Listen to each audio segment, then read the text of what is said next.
எனக்கு 2 பேர் சொல்றேன் சார். டாக்டர் ஒருத்தவங்க பை ப்ரொஃபஷன் புடிச்சிருக்கு. 2 ஜெயராஜோடைய ஃப்ரெண்டு. அவ்வளோ தூரம் அவங்கள வந்து ரொம்ப நம்பிக்கிட்டே இருக்கிறாங்க. சொந்த ஊர்ல போய் லேண்ட் வாங்குறாங்க. எல்லாமே அவங்க இன்புட் குடுத்துக்கிட்டே இருக்காங்க. அதனால அவங்கள எனக்கு புடிச்சிருக்கு. Thank you, thank you. எனக்கும் ஜெயராஜ் அண்ணா தான். ஏன்னா அவங்களோட வைஃப்மே அவங்கள பிலீவ் பண்ணி இவங்க கூட இருக்கிறதுக்கு அவங்களும் அலோ பண்ணிருக்காங்கன்னும்போது ஹி இஸ் லக்கி.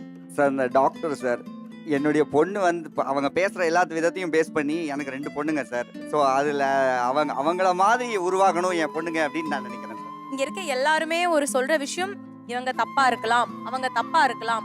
நான் 2 பேரை பார்த்தேன் சார். நீங்க சொன்னீங்க, நான் பார்த்தேன், நான் ஃப்ரெண்ட்ஸோட போனேன், ஃபேமிலியோட போனேன், 2 பேர் தப்பா இருக்காங்க. பட் இப்ப எல்லாரையும் கேட்கறப்ப பார்த்தா நீங்க யாராவது ஒத்துப்பீங்களா நீங்க தப்பா ஒரு பொண்ணுகிட்ட பிஹேவ் பண்ணிருக்கீங்க? யாருமே ஒத்துக்க மாட்டாங்க. ஏன் நம்ம ஏதோ ஒரு எக்ஸாம்பிள் வச்சுட்டு எத்தனை ஆம்பளைங்க அதே வார்த்தையை நம்மகிட்ட சொல்லியிருக்காங்க. நான் நல்லவங்க தான் மேடம், என் பொண்ணும் நல்லவ தான், ஆனா எனக்கு உலகம் மேல ஒரு நம்பிக்கை இல்ல.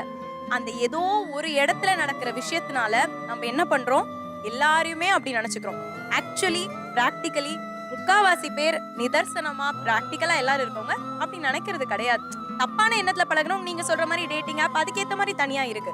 பட் எல்லாருமே தப்பா பழகிறது கிடையாது. நம்ம எங்கேயோ இருக்கிறத வச்சுட்டு நம்ம அதையே ரொம்ப பெருசு பண்ணி நல்ல நட்பை இழந்துடுறோமோ அப்படின்னு நினைக்கிறேன்.